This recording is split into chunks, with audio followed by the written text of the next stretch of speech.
Donc tout d'abord, on parle d'une série d'initiatives prises au niveau régional pour lutter contre cette fracture numérique, notamment pour l'inscription sur Bruvax. Quel genre d'initiative est-ce qu'on parle durant les jours, les semaines à venir?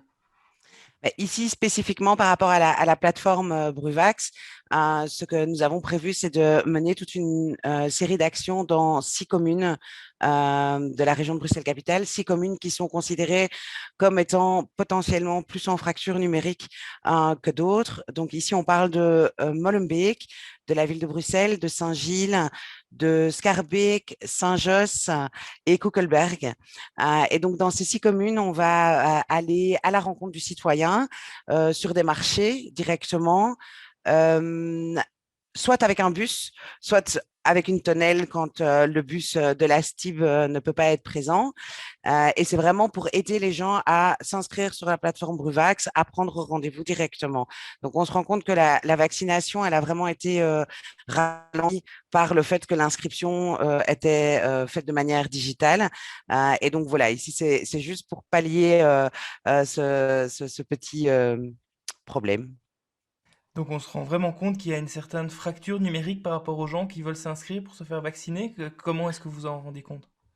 Ben, écoutez, c'est vrai que il y a plusieurs freins hein, à la vaccination. Il y a des gens qui veulent tout simplement pas être vaccinés. Il y a des gens qui ne veulent pas tel ou tel vaccin. Et donc voilà, maintenant, c'est vrai qu'on a pu se rendre compte, et c'est le cas à chaque fois qu'on digitalise en fait un service public, on se rend bien compte qu'il y a certaines personnes qui n'ont pas soit accès à Internet ou à un ordinateur ou à un smartphone à la maison, soit qui n'ont pas les connaissances ou les compétences nécessaires, donc vraiment les compétences de base informatiques pour pouvoir faire la démarche en ligne directement. Donc ici, l'objectif n'était pas de proposer de la vaccination directement, mais juste de pouvoir aider les personnes qui étaient potentiellement en fracture numérique et les accompagner à pouvoir s'inscrire et prendre rendez-vous.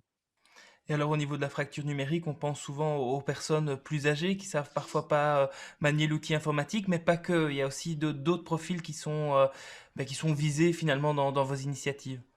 Oui, alors tout à fait. On a sorti un plan d'appropriation numérique en février. C'est un plan qui a été approuvé par le gouvernement de la région de Bruxelles-Capitale et qui est vraiment le plan d'action de l'inclusion numérique pour la région. Dans ce plan, on a visé 6 publics cibles qui sont des publics potentiellement en fracture numérique.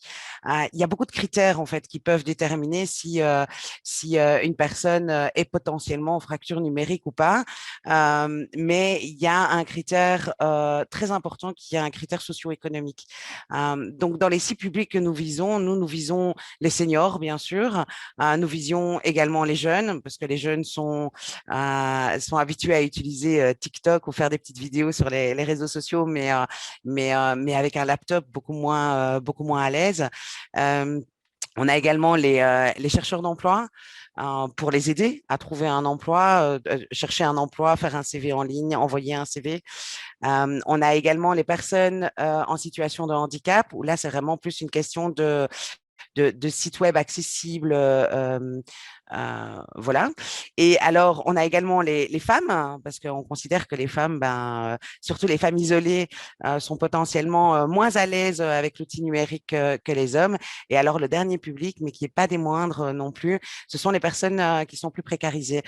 C'est vrai que voilà, les gens ne sont pas toujours au courant, mais il y a des solutions qui peuvent être mises en place pour pouvoir acheter un ordinateur moins cher, pour pouvoir avoir accès à Internet, à un Internet moins coûteux. Il y a par exemple le tarif social en Belgique qui est d'application et qui permet, quand on a un revenu plus faible, de pouvoir avoir un abonnement chez un des opérateurs nationaux, un abonnement à moindre coût.